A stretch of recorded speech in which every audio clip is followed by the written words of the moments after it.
Virgo rising. How you doing, Virgo? This is your reading for the Mars retrograde that's happening in the signs of Leo and Cancer. Ishala diala disheni motofiela ela madoela dishenia ela disheni moela dishala ma utoela itala madofana. Hello and welcome. My name's Chloe. I work with card divination, astrology, and as you just heard and as you saw, I channel multi-dimensional energies through my body, both in the form of physical and vocal light language. All of this brings in healing, attunement, and activation codes to the messages that come through in this reading. So I read for the rising signs. So for those of you who don't have Virgo in the first house, look to the house that it does fall in your natal chart. Look to the themes of that house, and you want to apply those themes along with all the other meaning you've got going on in the sign of Virgo to the messages that come through. It is if that Virgo energy, wherever it falls in your natal chart, for instance, I've got mine in the second house, my sun is there, I would apply those themes to these messages. It's as if that energy has now energetically moved to the first house. So the astrology for the rising sign will still link in. You've just got to add on your own natal chart meaning on top of it. As always, take what resonates, leave what doesn't. So this is your reading for the Mars retrograde. Now, Mars retrograde's the least out of all of the celestial bodies. So when it does happen, it's kind of a big deal. I've done a two-part series where I've broken down Mars retrogrades, Mars in Leo, Mars in Cancer, for like the overall combined energy. There was some oracle cards that I pulled that are here on the desk that I wanted to keep the energy here. I also did a couple of tarot cards for each of the segments and tapped into sort of the overall message. So I go into a lot of astrological detail in those in that two-part series, particularly like at the moment of the retrograde, the moment it moves into Cancer, the moment it goes direct, the moment it moves back into Leo, because what's going on in terms of the astrology at those exact moments imprint the energy and the theme into Mars. So I break down and tap into that energy in that two-part series. Part 1 is the retrograde section, part 2 is the direct motion, and then the overall message. So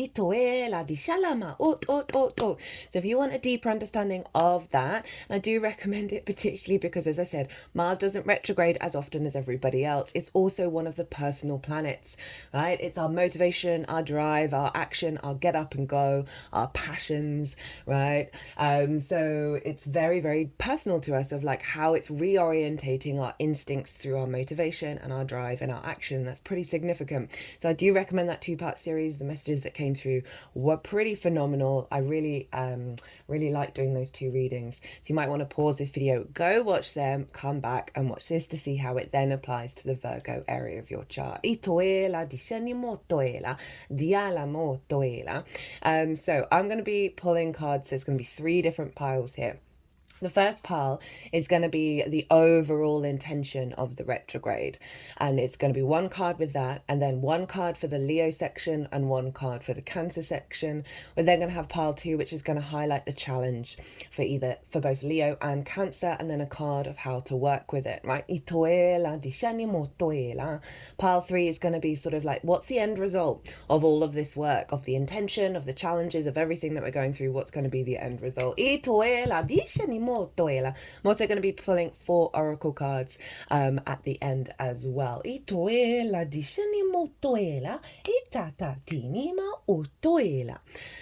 So Virgo rising, where is this happening for you? Well, it's starting off in Leo, which for Virgo risings is in the 12th house, the hidden house, the house of mysteries, right? It's a bit of a difficult house. It's also very powerful. I love the 12th, but it does require a bit of work and a bit of introspection, right? And a bit of observer mode. So the 12th house is the unconscious realms, right? The hidden spaces, what's going on behind the scenes. And in those unconscious realms, we can have trauma responses and limiting beliefs, right? And so this is why this house is linked into anxiety, depression, grief can show up here, loss, and a sense of isolation. Now that can be a difficult transit, or it can be your desire to go inward and uncover what's what's sort of holding you down, not holding you down, but what's in the unconscious realm that's sort of governing you that you need to look at. Like going on a meditation retreat can definitely be linked into the 12th house intention of being in an isolated space. Underneath all of that is the magic of your soul, and that's one of the cosmic jokes of the universe, to put the magic of your soul, your powerhouse, like that's your root power, underneath the sort of the more difficult energies that we're here to pull back those layers of conditioning, both collective, social and personal, to get back to the truth of your own frequency. Ooh, all right. We have, what was I going to say? The 12th house can feel very, very personal to you, but not necessarily integrated with the rest of the chart. And also, paradoxically, with it feeling very personal, it can also feel out of reach, right? It's not quite embodied. You probably tap into this energy when you're deeply private and on your set by yourself. So Mars moving through there. It's going to start off its retrograde in the sign of Leo. Now, as I said at the beginning, Mars is your motivation, your drive and your action, your instincts, your get up and go, that blood pumping through your veins, your passions. I love Mars in the 12th.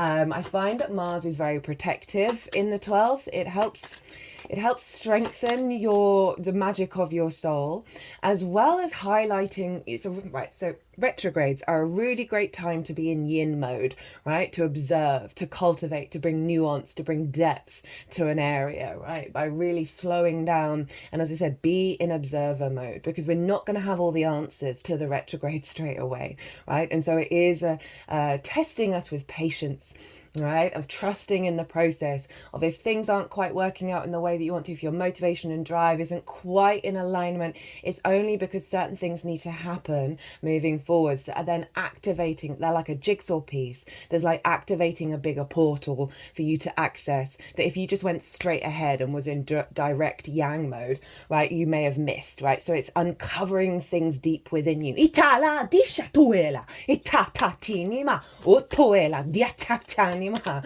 Woo, I like that bit. And so Mars in the 12th is going to be, so observe what you're doing, right? Observe where your motivation is going, whether it's heavy, where there's activity there, where there may be blockages, where you might get frustrated or fall into conflict mode, right? Because that's all highlighting what's in your unconscious that's blocking you, that you're here to now work through. This is part of the process in order to integrate and expand.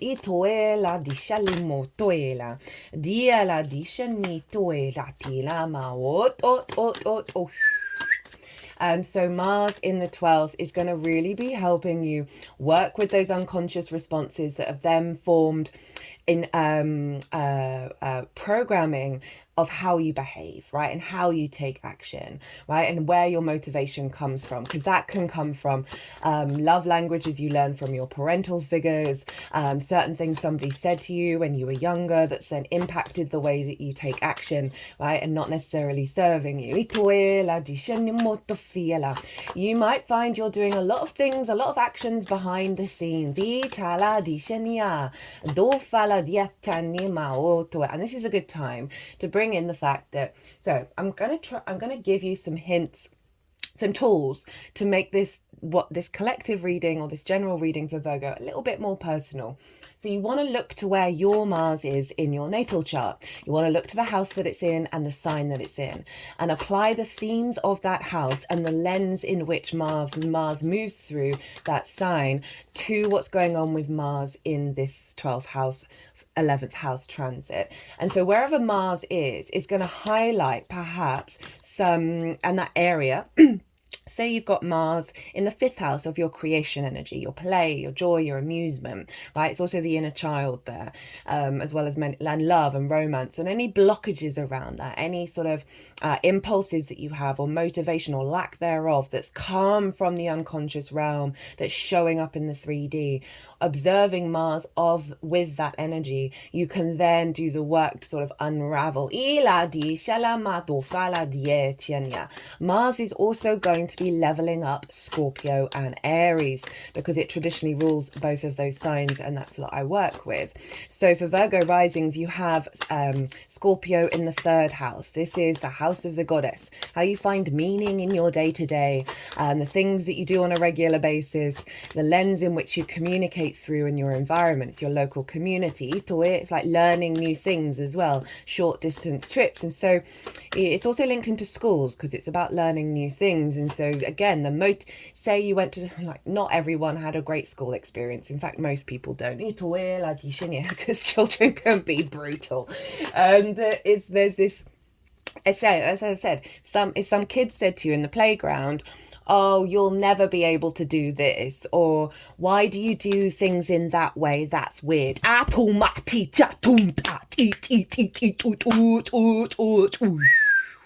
Oh, that was a big one. They're bringing all this energy to the heart. And they're bringing it up past the throat.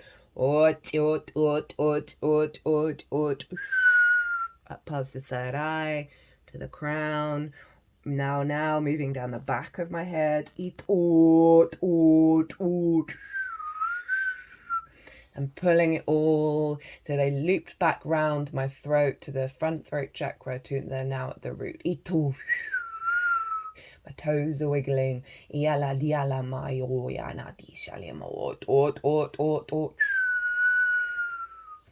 feel like there's some lovely healing going on, with the bottom chakras. That have sort of linked into that, right? Of people going, oh, you're a bit of a weirdo, stop doing things like that, and then you stop doing it. I had a reading a couple of years ago by just a phenomenal reader, and she said she had a message from my higher self that when I was little, I could see spirits. But an adult told me that they weren't real, and it switched that mechanism off. So that's another similar thing of when we're very young, that gets imprinted in our unconscious, that then affects the way that we move through the world. So themes from that house are going to be at play with what's going on with Mars, and Mars is going to be helping clear some blocked energy in the 3rd. This can be linked into finding that meaning in the day-to-day, being able to do and move through your day-to-day in a really elevated way.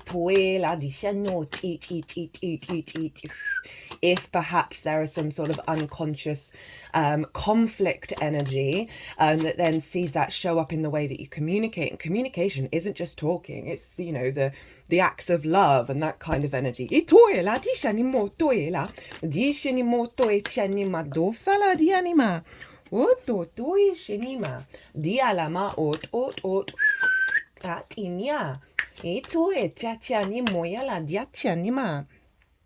And also Aries, and now Aries is over in the 8th house, and this is about the outside world's resources, and this is your interaction with the outside world and the lens in which it shows up and how you show up in terms of that frequency. So this can be mortgages, loans, taxes, insurance, debt that's owed to you, debt that you owe, inheritance, both 3D and cosmic inheritance, as well as okay, I'm getting a transmission here of there's going to be an alignment between the magic of your soul and the resources of your cosmic inheritance, because it's your relationship with Source in the 8th that are coming together in order to boost the magic of your soul and really help you do some sort of really intense work around releasing those unconscious responses that's been a block of you being able to be purely in a flow state there. It's also, as I said, bonuses and commissions, so more one-off chunks of resources, right? And your interaction with them. It's also about relationship dynamics, because it's the exchange between you and anything other than yourself. Time, money, energy, intimacy, ideas, right? We can have codependency here. We can have scarcity complexes, giving too much, taking too much, right? And so Mars, I talked about the unconscious sort of love languages that are imprinted from our early years that we then recreate with anything other than with everything, including ourselves, right? So that's your relationship with the world, right? It's not just about, you know, love in terms of romance. That's the way that we interact and connect with people and the environment around us. That Mars is really going to be helping shift a lot of unconscious responses in the 12th in order to elevate a healthier relationship dynamics with anything other than yourself. So you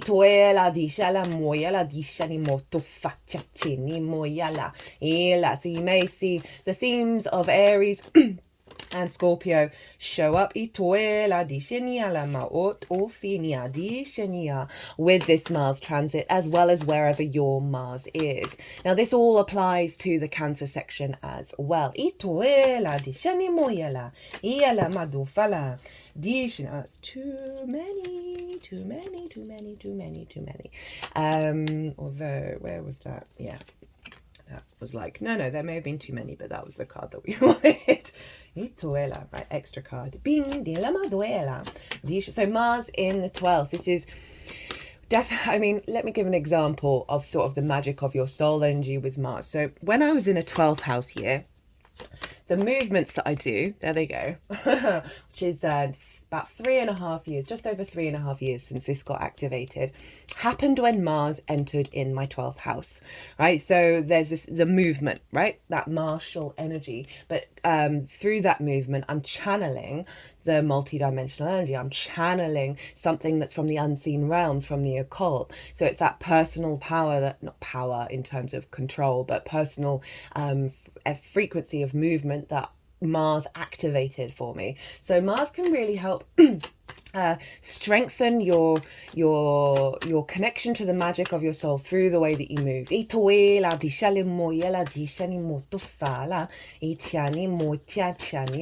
Now Mars is going to be opposite Pluto, and I talk about this in great deal in the two-part series, but I will mention it here because it's flavoring both of the Leo and the Cancer energy. And it's obviously currently opposite Pluto now. Venus is there along with Ceres. You know, this Mars opposition with Pluto is very much about it has the capacity to bring up distorted power dynamics, right? Conflict, drama, all of that kind of stuff. Because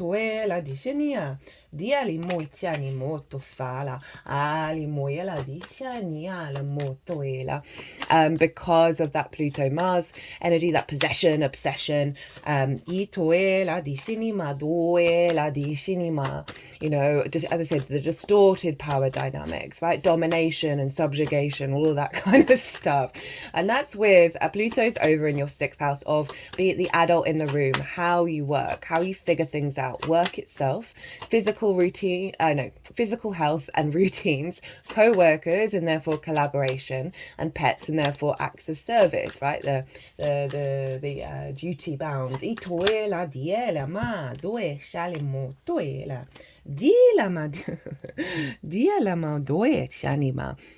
And so Pluto's going to be there for 19 years.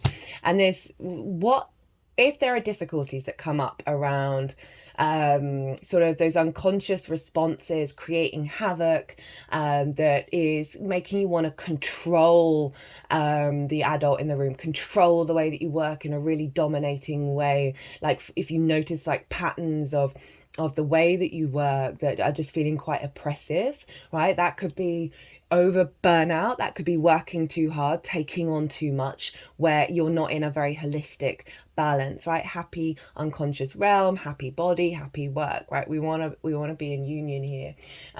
Just know that that's coming to surface and observe that and work through that, right? That's not healthy. That's not good for anyone. Sometimes there are some times when you're going to have a lot of energy and a lot of power to get some creative projects done. I can definitely see this with the Mars retrograde as well, but just make sure that you do some self-care. And the Mars Pluto energy, the other side of that is Mars really bringing to the forefront into your motivation and drive the magic of your soul. It's allowing you to be the adult in the room, to really commit to things, commit to your 3D experience, commit to, as I say, a big work project. because, you know, Leo's very creative, and having that in the 12th house is a lot of creativity behind the scenes. And so I can really see you really working on, because it's going back and forth over old territory, Mars, right? Of like, this brings depth and nuance. It's a refinement of something, of, you know, of a particular project that you may be doing.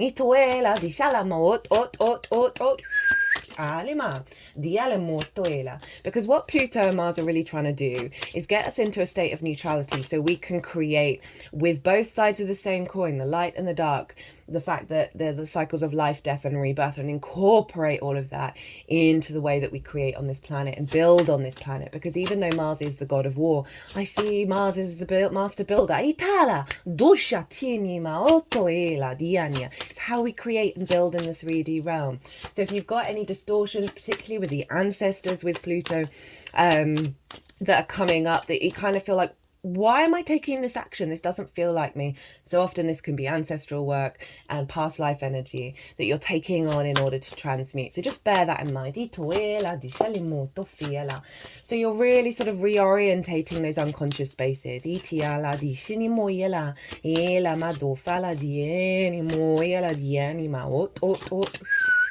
Then going to be moving into the sign of Cancer, which for you, my lovely Virgo risings, is in your 11th house, the house of good spirits, right? This is hopes and dreams, friends, groups and alliances, and reaping the benefits from your 10th house. And your 10th house is about your life purpose, your career. Career doesn't have to be life purpose. It can just facilitate it. This is about visibility and reputation. It's about bosses, right? Because there's sense of authority here, as well as how the big outside world sees you. So Mars, love Mars in the 11th. You really got a lot of drive around taking action around your hopes and your dreams.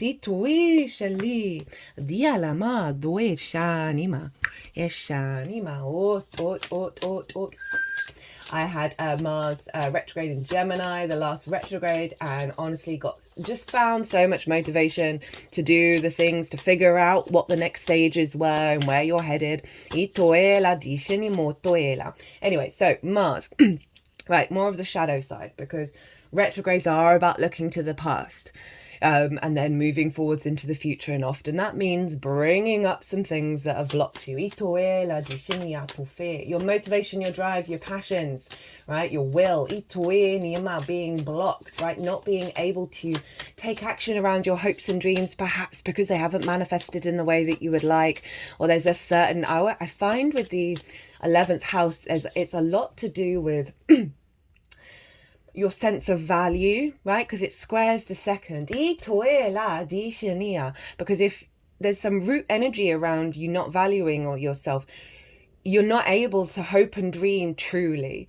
You're not able to accept that you can receive benefits from your 10th house, because there's just this niggling of lack of worth and therefore non-deserving. So you might want to bring that in. So Mars in the 11th, right? So a reorientation around blockages of your motivation. You'll get up and go. Your desires. What do you truly desire? What's truly your own hope and dream, right? One of the major themes that came through with this particular retrograde is because, oh, that reminds me. Oh, forgot something. Rewind. Leo is ruled by the sun. Sorry about this, guys. There's just a lot, and I'm trying to get it all in, and I do get excited. Leo is ruled by the sun, so the sun transits for that part of the retrograde are going to influence what's going on with Mars, and the sun is over in Sagittarius at the moment, which is in your roots and your foundations, your 4th house, right? This is the ancestors, your past life energy, right? Your parental figures, the roof over your head, the things you do in private. So there's a lot of trauma in the 4th, guys. So everything that I was kind of saying about love languages, about taking things on, that I tied into sort of Pluto, you can apply that from the 4th. And so the sun really wants you to feel good, that feel good vibes of Sagittarius as well. It's a very mystical energy. I often find in Sagittarius season, I'm lighting a lot of incense, right? Very temple vibes. So the sun is helping realign that, right? And really, you're getting a lot of clarity and vision at home as well around the Mars energy of what's uncovering. You may just find yourself at home doing things in private, of working through those things. We've got another about 15 days left of that transit. And then so the themes of that are going to show up. And then it moves into Capricorn, and it will be, those are the only two signs that it's going to go through with the Leo retrograde. And Capricorn for you is your creation energy. That's so funny that I mentioned that as a where Mars might be in your natal chart. So those themes of your creation energy, your joy, your pleasure, your play, your amusement, your games. It's linked into children, literal children, figurative children, as I said, the inner child, as well as romance, love, and dating. And so again, the sun is going to be highlighting, okay, what can we work on? What can we integrate and release, as well as amplify? And so all of those themes are going to be playing a role in what Mars is doing over in the 12th. Also, look to where your sun is as well in your natal chart, because that's going to be having a feedback loop as well, because Mars is in Leo, and so your sun is going to get activated and be influencing it from wherever it is. As I said, mine's in the second, so the themes of the second house are going to apply to what's going on with Mars, as well as what the sun is doing in terms of transits right now. So back to Cancer. Where was I? So flip side, one side. Blockages around motivation, drive, and action in regards to your hopes and dreams. I talked about the capacity to receive and to really tap into the truth of your hopes and dreams, and not the conditioning. There we were. Not the conditioning of, that's what I was saying. So the sun and the moon are ruling Mars. These are our conscious, our will, our vision, our animation of the sun.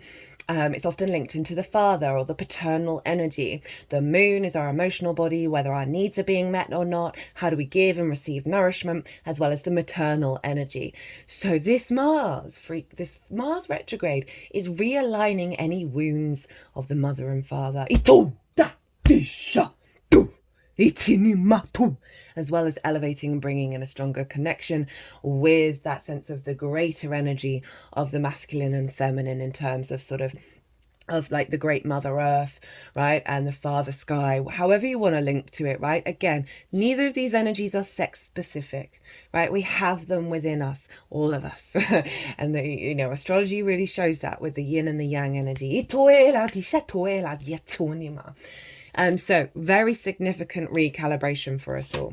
And so again, say a parental figure said, oh, you will never be able to do that, if you gave them a hope of wanting to be an astronaut, right? I know that's a bit of an extreme example, but it's just highlighting how we then may go, oh, okay. And that can dampen our field, dampen our motivation and our drive to activate that. Friends, groups, and alliances, right? So reconfiguring how you show up, how you move, how you take action in bigger groups, right?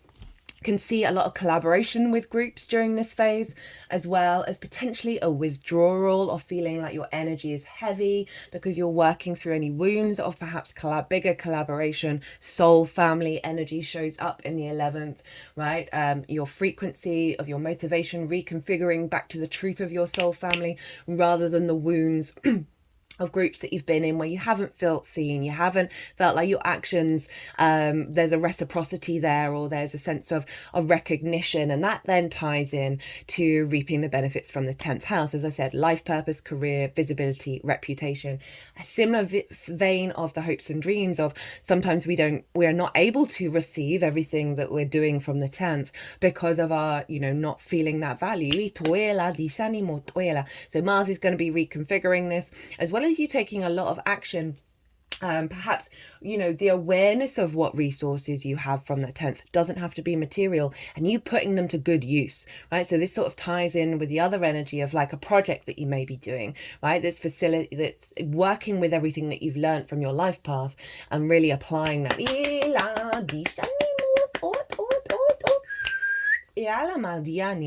And the house is called the House of Good Spirits, and so there's an alignment here of Mars getting sure that we're coming into a higher frequency around feeling good, around those good spirits of how we move through the world in groups, reaping the benefits from your 10th house and seeing stages of your hopes and dreams manifesting. Now, the moon is ruling Mars for this section. By the way, all the dates and the degrees are all in the description box. And so I love this transit. I love this energy because the moon moves through the zodiac very, very quickly. And so it's going to do so quite a few times while Mars is there. And this means the moon is influencing Mars. And the moon, as I said, our emotional body, our intuition, whether our needs are being met or not, how do we give and receive nourishment. And so the moon is going to be activating unconscious wounds as it goes through every single house. And so this is now a holistic integration of your whole chart into your motivation and drive, right, into the way that you take action. And your Mars is very independent as well, so if there's any blockages around being your true independent self, these are going to come to the forefront and really be realigned. So that moon is really doing us a solid. It's going to be heightening our intuition of where we're heading in the future and what actions Mars needs to take, and getting Mars in alignment with that as well, seeking that nourishment, seeking our needs being met, and heightening and integrating our emotional body. Look to where your moon is, because wherever your moon is, mine's over in the 7th, is going to be the themes of that house is going to be influencing what's going on with Mars. Now, before I get into the tarot, because that is pretty much everything, by the way, we're not leaving this cycle until the 2nd of May, right? So even though Mars is going to go direct, when does that happen? Can't remember. Mars direct in Cancer, 24th of February. Even though it's going direct in the 24th of February, it's still going to go over the territory that it retrograded over, and it's not going to move beyond that until the 2nd of May. So this is a really long transit. We're obviously going to see more momentum and more direction and more inspiration and elevation when Mars goes direct, but it's still working through and learning and implementing everything from the retrograde during those months. And the 2nd of May will be when we're entering a new chapter, a new cycle. Another little thing you can do if you want to really get into the weeds of the astrology. So, I said, look to where your Mars is, where your Sun is, where your Moon is, because they are influencing what's going on. So say for the Leo transit, you look to where your Sun is. As I said for mine's in Virgo. So you then want to look to where Mercury is, because Mercury rules Virgo. And so then Mercury will be influencing the Sun and therefore influencing Mars during that transit. I happen to have Mercury in Leo, so I've got what's called mutual reception between Mercury and the Sun. So the signs of Leo and Virgo for me will be heavily influencing the transit of Mars in Leo. Same with the Moon. So that way you can just really go into the weeds of how this is showing up and what parts of your chart are being influenced. Well, all the cards are out, so let's get into the tarot. So we have, for the overall intention of this transit, we have the Ace of Cups, here for it. Then for the Leo energy, we have the King of Wands, and the Cancer energy, we have the Empress. Ooh, this is cool. Virgo, Ace of Cups, a sense of renewal. And this is your intuition, your emotional body, your creativity, your imagination, your sense of love. And you see, we've got the Dove of Peace there. So it's stepping outside of conflict. And that's very much tied into the Mars-Pluto opposition. If you want a bit more on that one, what were the transits of that? I believe it was the Aries full moon and the Scorpio new moon that had that opposition still in play. Might be in the Taurus full moon as well, where we're reorientating how we work with conflict, right, and how we work with power. So this, with the Dove of Peace showing up, that's really beautiful. So there's a renewal of your energy, and I love this for the 12th, instigating with the 12th, with the 11th, because those blockages in the 12th that have, perhaps hindered the good spirits, hindered the hopes and dreams, the connection with the outer world, feeling good about your career, your life purpose, being yourself in groups and alliances, soul, family. This Ace of Cups is like a balm, right? It's often linked into the Holy Grail of like this real connection to the magic of your soul that is just sort of healing your emotional body and elevating it, so you're able to create and be in flow in those unconscious realms, finding peace in those unconscious realms as well as peace and creativity of activating that 11th house. Oh, that's lovely. So for the Leo energy, we've got the King of Wands, perfect, right? A mastery of your unconscious realms, a sense of maybe not full mastery, right? I always find once I feel like, oh, I might have mastered that, so it's like when you get used to something, right? When things haven't been going well and then they start to go well, and then you get used to it and you forget that things hadn't been going well, and you're kind of a bit frustrated of where you're at, right? That you've just got to that new normal. And like you've got acclimatized to something. I find when you do the inner work and you feel like you've hit a great big breakthrough, and then you acclimatize to the energy of that breakthrough, which then means you're then hypersensitive to the next layer, and so you go deeper and deeper. Anyway, right, King of Wands, this is definitely a state of authority, a state of maturity, of sovereignty in those unconscious realms, the ability to act with confidence from them. I'm feeling like, the King of Wands is get up and go. Like it's very Wands are fire, it's very instinctive, it's very independent energy. So I really like this kind of independence and sovereignty of your fire self in those unconscious realms. I talked about the parental figures, the ancestors, what somebody may have said to you when you were 3, whatever it is, that there's a real sense of sovereignty over that, and back to your frequency and the way, and you are able to control, not necessarily control, but work with that energy from a very powerful place that's allowing you to create and take action, rather than feeling perhaps restricted and non-integrated. So again, being able to utilize the magic of your soul, as well as being very having a level of maturity and sovereignty over those distorted unconscious responses. And then for the Cancer energy, we have the Empress. This is beautiful. So this is all about fertility and creativity and abundance and feeling good in the 3D world. So perfect for the House of Good Spirits, for your capacity to elevate your hopes and dreams and for them to, come into levels of fruition. You feeling good and connecting, finding love with bigger groups, right? And also the sense of abundance from the 10th house. Now, again, doesn't have to be actual money. It can just generally be seeing the work pay off, however that unfolds. That could be taking you to the next stage of development. That could be a certain level of recognition and success that is allowing you to feel more good about who you are and what it is that you're doing. That's such a powerhouse of cards, Virgo. Here for it. Okay, so you got, bonus card. Let's leave that here. So the challenge for the Leo energy and how to work with it, we've got the 3 of Cups in reverse and the 10 of Wands.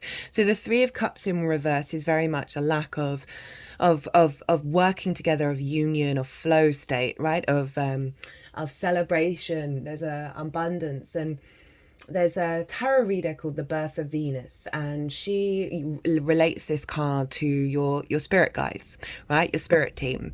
And this is in reverse. So there's this element of a sort of a block of that connection, a sense of, also with the sort of anxiety and depression of just feeling like not in your, the unconscious realms, focusing on this and recreating this. This is like always seeing the cup half empty kind of energy. Of not finding it a peaceful, abundant place of celebration in those unconscious realms, right? Remember, depression, loss, grief, isolation, right? So this is the struggle that's affecting your emotional body from the 12th house, right? Those unconscious responses. Again, right, if we tie it in weirdly into the 11th, right? I know this is the Leo transit. that being with groups and feeling celebrated, the wounds in the 12th of blockages around that, and also like feeling good in the 3D realm, that sense of good spirits and celebration of what who you are and what you're achieving. It is cups as well, which is Cancer, even though it was the Leo card.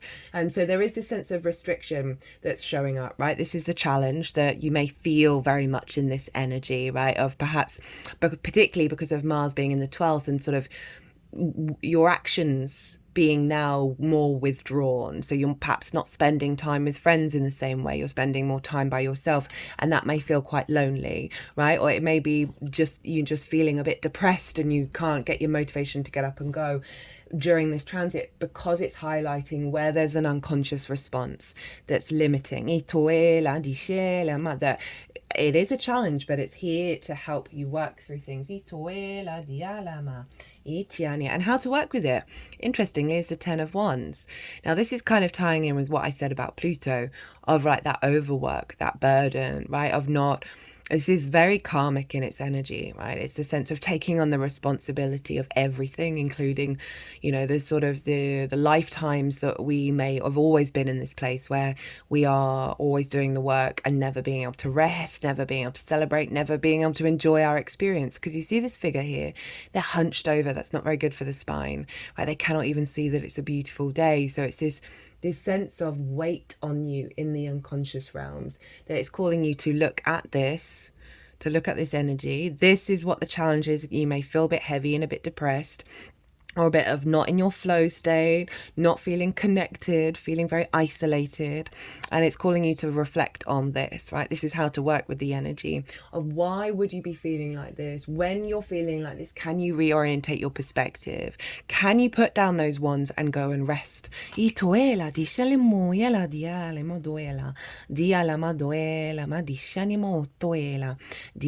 been working too hard throughout your whole life where you're not allowing yourself those quiet moments of the 12th to be able to actually be able to connect to the magic of your soul?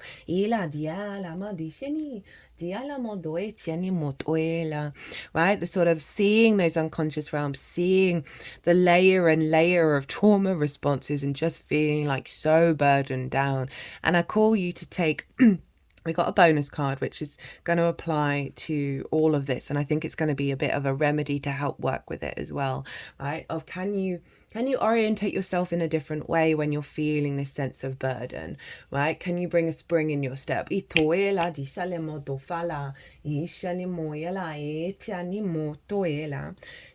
the energy, here we go, for Cancer, right? The challenge in how to work with it is the Ace of Swords, Page of Swords even, and the Devil. Now this is Capricorn. Now that Page of Swords is the channel. Mercury's retrograde, let's blame it on that. The Page of Swords is the challenge, right? And the Page of Swords is really objective. It's able to look to the past, be present in the moment, but with the momentum of moving forwards. So with this being the challenge of it's not being able to do this, not being able to look at the past objectively. And so, but in that way, it's by not being objective, it's kind of dominating your present moment and not allowing you to move forwards. And so this is, again, the reflection on whether your hopes and dreams have manifested, whether you're getting what you need from your career and your life purpose, how you are in groups, how you connect to groups, and the wounds there. And, the page is saying the challenge is that you're not doing that, right? That there isn't that power of objectivity that's allowing you to then heal.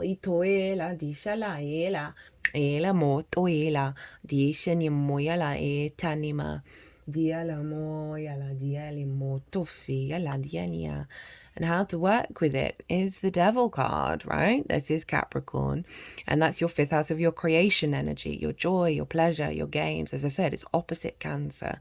So there's something in your, like, the inner child work, right, that's had a bind over you, that is calling you, seeing you be in a state of regret and pain over the past. And we all have this, right? This is pretty common. And it's asking you to reflect on that.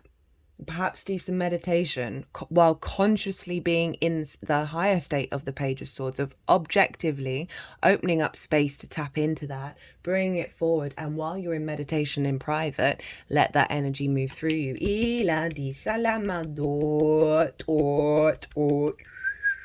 I'm also getting another theme with this is, right, this can also be overthinking.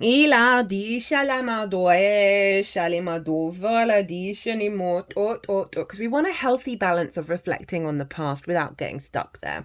And what I'm kind of getting with that is the overthinking. And this is calling you, just go play, go have fun, get creative, find more outlets that bring you joy, that you know, bring you pleasure. And this is going to be activating that level of reciprocity of you are allowed to have your hopes and dreams manifest, because you're being creative, you're finding the love, you're finding the play in your life, right? And you're tending to your inner child, and healing that wound.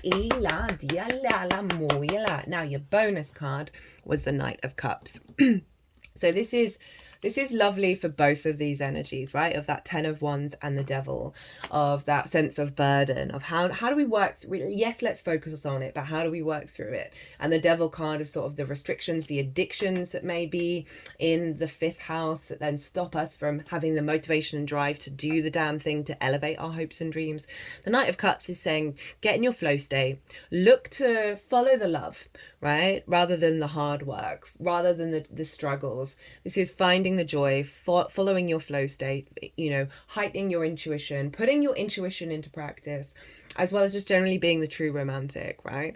And try and move through the world with the sort of the rose-tinted spectacles, rather than looking to the past and thinking, oh, everything's just going to get recreated, it's always going to be a drama, it's always going to be this, that, and other. Try and let go of any assumptions. And remember, we got that Ace of Cups as well, so this is going to help activate that Ace of Cups of perceiving the world and the movements through the world and your actions through the world from a place of love, and elevating to that space, all right? And it is a practice to help reorientate that sense of weight, that sense of burden. I often find the Knight of Cups is, even in the Knight of Swords is the fastest moving, this card feels like the lightest. It's like it's just gliding. It's gliding through the world. And, you know, sometimes we got to just, you know, pretend that we're doing that every day, right? No, pretend that that's how we feel every day, and fake it till you make it in a lot of ways. Like, honestly, it really, I mean, I tell this story quite a lot, but if I used to get anything wrong, my whole body would vibrate and send cortisol and adrenaline through my body and tell me that I shouldn't exist. Like, that I was worthless, like, how dare I keep continuing on this planet? And it got to this point where I was like, no, this is insane. This is literally insane. So then every time something would go wrong, or you know, whatever, I would then laugh. I would fake laugh. And it sounded fake. And I had to put it into practice. I had to remind myself. I wouldn't always do it. And then I did it more and more and more. And it took a while. And then slowly the laugh then started coming naturally. And now the laugh feels like a genuine laugh as well. And I genuinely think and feel the laughter. Like, I'm like, oh, this is just silly. This is just a bit ridiculous. Oh, how funny. Isn't life great? Like, that's, I've practiced that so much that's what the frequency is now showing up at. So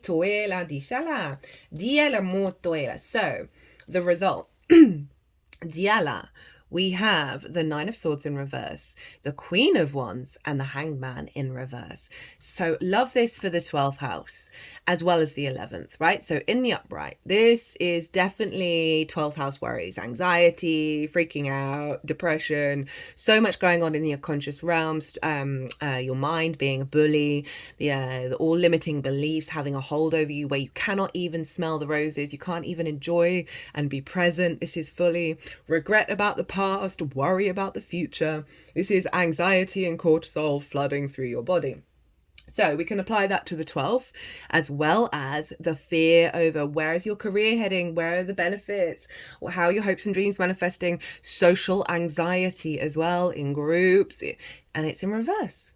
This is beautiful. So there's a release of this sort of these limiting beliefs that cause you to get out of your body and but while being flooded with all of those hormones that is then stopping you from being present, stopping you from feeling that joy of existence. And I love that that's combined with the Venus energy and the Ace of Cups. Itoela dishania diala, Queen of Wands. So the Queen of Wands, lovely fire energy. This is now your capacity. So this is what the outcome of really tending. So you've got the energy of the King of Wands, the intention of being more mature and sovereign with those unconscious realms. And now you're able to cultivate that landscape of the 12th, right? Very independent. Queens are yin in their nature. They observe, they cultivate, they bring depth and nuance, right? They really strengthen and build that fire element, right? Of that passion, of your instincts, of your courage. And you see here she's holding a sunflower, right? And that sunflower knows exactly where to go to get the light. And this is what you're cultivating. We've also got the black cat, this sense of magic as well of the unconscious realms. My toes are wiggling at that, as well as this sense of luck, right? So you are now able to be very nurturing to your 12th house and really like tend to that fire, that inner power that you have, right? Leo is fixed fire. It's the campfire. It's the what we gather around, and your capacity to really make sure that that fire doesn't go out. And not only that, bringing depth to it. I'm here for this reading. And then the Hanged Man. This is Neptune, and this is the only halo in tarot. And this is saying that, so you're going through a shift in your perspectives, right? Because that's what the Hanged Man is, of like pause in time to reflect and then receive divine inspiration. And obviously divine inspiration is inspiration that is inherently us, because we are inherently divine and we just forget that. But now it's in the upright, in the reverse. So this means it's integrated and you're now taking it out on the road, right? You've got the clarity and vision. You're co-creating with source in terms of your hopes and dreams and how you embody yourself in those friends and groups, as you know, soul family, as well as like having the perspective and the wisdom around what's going on in the 10th and like what you're reaping from it. At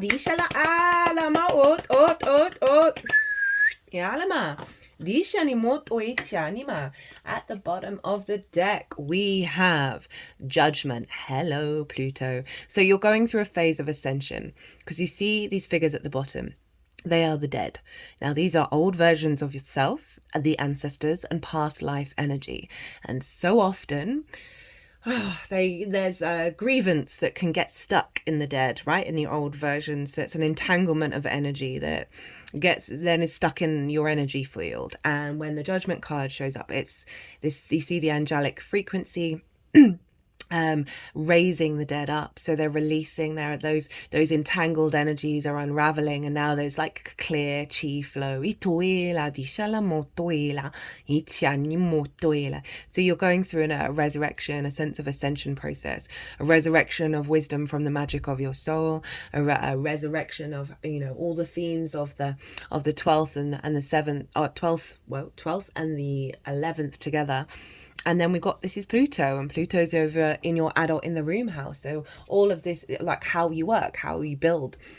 And so this is really elevating your capacity to do the damn thing, right? One, bringing the magic into the way that you work, and also really do the thing to elevate your good spirits, to your hopes and dreams, and all of that lovely good stuff. Right, so, can't remember what order I'm supposed to read these in. Yes, there we go. I will at some point write, probably today, so it will be in the description box, what the cards are, if you want to like remind yourself of what's going on in terms of the tarot and the oracle cards. Cool. Sorry, I just turned over because I haven't seen what any of these cards are. So this is what we're being reminded of within ourselves, about ourselves, with this Mars retrograde. And you've got fire. And this is from Amy Miranda's oracle called What We've Forgotten. Spirit is an artist. I did mention how Leo in the 12th is very creative. Do you know why it feels so good to sit around a campfire? Ha, lol. Because we've been doing it since the beginning. Oh, that's so synchronistic. That's wild. We held rituals and connected in a circle around fires. Sometimes we burned our dead. Hello, Pluto. Sometimes we simply used it to cook our food. Hello, Cancer, of how we nourish ourselves. Fire has been an asset to humans since we arrived on the planet. Fire was a key collaborator. And remember, this is the magic of yourself. This is your power. On a personal level. Fire was a key collaborator for the early alchemists. Heat is still a key component of modern science's transmutation process. Fire is a transformative element. It's fire, and you've got the king and queen of wands, so this is perfect. Fire is used to transmute and thereby transform sand into glass. Without fire, we would not have glass or mirrors. I often reflect of like how recent good mirrors are, you know, and how we've got phones and how we're constantly looking at ourselves. We see ourselves all the time, and how that really wasn't the case. Obviously, you could see your reflection in water, and that was probably the clearest that you could get. Like old school mirrors were very sort of is it opaque, where it's not clear. That sense of vision of self, right? The Leo energy, the clarity of seeing yourself. Itoela, beyond the sort of the unintegrated ego. Itoela di shatoela di atianimo toela. You know, I mean, I'm sure you're aware of Virgo risings, but you know, the Leo sun energy, right? That sense of being seen is in the 12th, and that is such a collective wound of not being seen, and you've got it doubled down. But it's one of your core missions is to work through that process, right? And wherever your sun is going to be facilitating that. And but at the same time, you've got this sense of royal energy. Like the sun used to be linked into the monarch, right? And the moon was the people.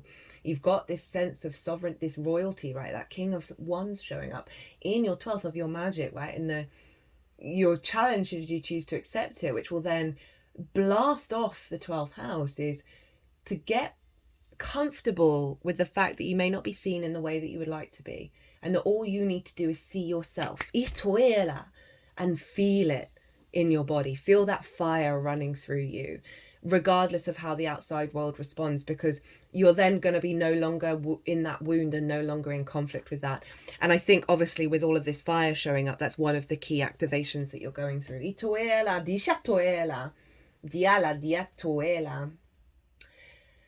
Without fire, we would not have glass or mirrors to be able to pass through the looking glass. Ooh, love that. Fire, and that's the Hanged Man in the upright, right? Of having changed that perspective, gone through the thinning of the veil, come out the other side with the wisdom. Fire collaborates with us and brings us change in rituals. We burn plants for cleansing. We burn offerings for transformation and release. And we refer to the burning of bridges to exhibit boundaries. It's the most transformative element. Without air, it cannot exist. With water, it is powerless. It keeps us lit when we are in darkness and gives us warmth from the cold. Through this, it says this week, but through this transit, as you meditate on the element of fire, consider what fans your own flames. Where do you need to build a fire in your life? Spend time looking around a fire, or spend time around a fire, or just visualize one in your mind. Look into the flame and stay present in what you see. What might fire be able to bring you the art of transformation? Where might fire be able to bring you the art of transformation? I love this is for what you're remembering. You know, that 12th house can feel very isolated from us, right? And so getting tingles. Actually, no, it's not tingles. It's more a sort of a rippling burning in a good way. Right, so next up, 1 second, let me just find in the deck. Next up, we're going to have an animal spirit in which to focus and channel on. And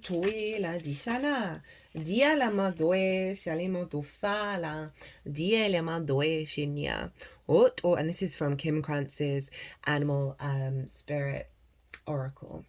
Afraid of everything, overwhelmed, frozen. The rabbit loves to remind his friends that someday the eagle will swoop down and eat him.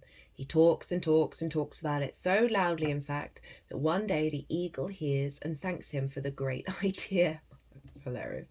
Rabbit energy is alive when we are scared, most often about the future, and we become our own worst enemy. We spin up a dust cloud of fear and then complain to others that we are lost.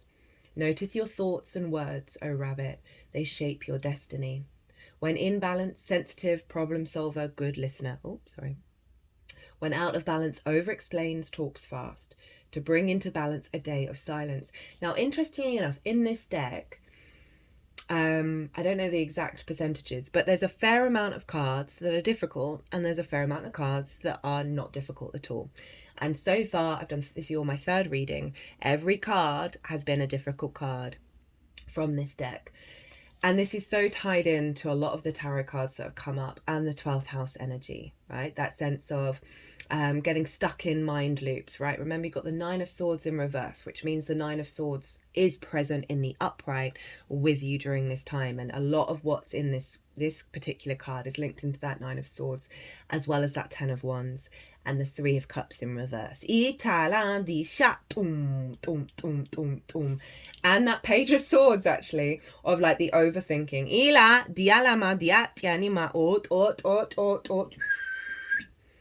What I really like is we spin up a dust cloud of fear and then complain to others that we are lost.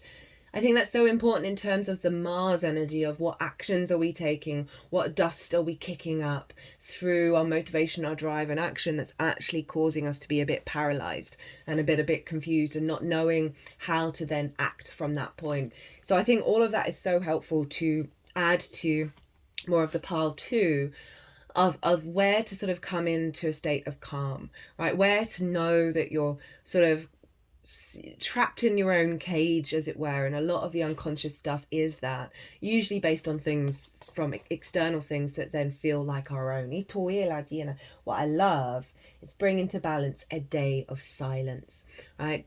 Maybe a day's a bit much for a lot of us. I mean, I'm really tempted to try that. I wonder if it's no, you probably can't hear things from other people. But yeah, maybe try and extend each time more and more and more some silence with yourself, right? And if you find you have an overactive hyper mind that gets very distracting, I mean, obviously the point with meditation is to realize that thoughts are transitory and that whatever thought you're having will leave and not be in conflict with it. But if you really struggle with meditation, there's a really great technique that's used in Vipassana where you just focus on the breath. So you focus on the sensation of the breath going in through your nose and out through your nose. If you want to do out through your mouth, that's good as well, but I do recommend just nose breathing. Mouth breathing is used in like some hardcore techniques. It's not actually very healthy for you to do in terms of in and out through your mouth. But in through the nose counterbalances out through the mouth as well. Do whatever feels right for you, by the way. Also, always. Right, so this is kind of the journey, right? And the support on the journey and the whole point of the journey. And this is from the Shaman's Dream Oracle deck. And it's quite fascinating. You've got Lay of the Land, Ancestral Wisdom to tie in with the Judgment card, which is Pluto, which is obviously ancestors. And the themes of Pluto was obviously opposite Mars through the whole of the Leo transit, as well as the beginning part of the Cancer transit of the retrograde. This is probably one of the most common cards to come out, both in collective and personal readings. Lay of the Land, past lessons, being well informed, ancestral wisdom. So that's really beautifully tying up that Page of Swords, right? Of that stepping more in objective mode, as well as this reflection on the past, especially in the unconscious realm. There are times when you're meant to discover and explore new terrain in your life, even to be part of a wave of change. This is one of those times, and what you're contemplating is perhaps new to you, but others have laid well-worn paths and left wisdom for you to rely and reflect on. This is so you have a better understanding of the potentials and possible pitfalls on your journey. When you know the lay of the land, you are better able to fully experience what is being offered to you. I mean, this really sums up the retrograde, because you're going over territory 3 times. So then you get comfortable with it, right? So then you're aware of it. And that's when you bring in the new wisdom. That's because you're clearing space for you to go deeper and activate something that may feel new to you, but was always inherently there, which is the same with any sort of inner work.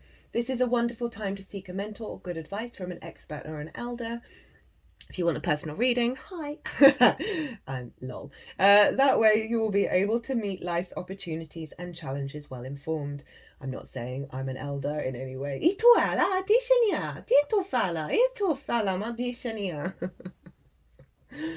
I just heard, so even if you don't feel like it, you have many within you.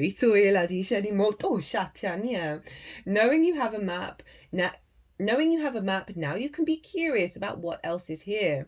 This is a path that promises success in all areas.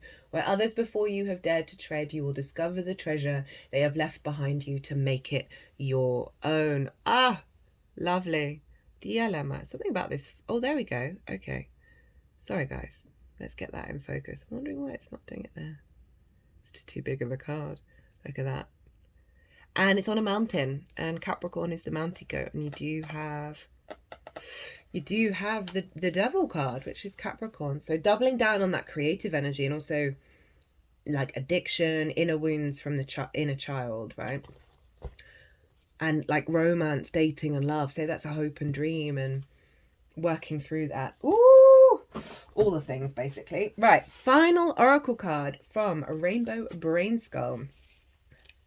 Love this deck. It's a new deck. It was an early Christmas present, and it genuinely is one of my favorites. There is more where that came from. Look at all those different versions of self. That's so powerful for the 12th house of like activating deeper levels and deeper connections to the magic of your soul. Ishala diala. The cosmos is always evolving, and so are you. So much more is on the way. One day we will understand exactly what this era was all about and why it needed to happen. So kind of highlighting the challenges of the retrograde, that we will come to a higher wisdom at the end of it, and you are uncovering so much more of yourself. Well, Virgo, what a powerful reading. I hope you enjoyed it. If you did, hit that like button. It brings me a lot of joy. If you want a personal reading, deep dive further into this, or the fact that the South Node is going to be moving into your sign in January. All my details are everywhere. You can book through my website, or if you want to pay by PayPal, email me directly. Other than that, Virgo, be good to yourselves, be good to those around you, safe travels, and be well until we meet again.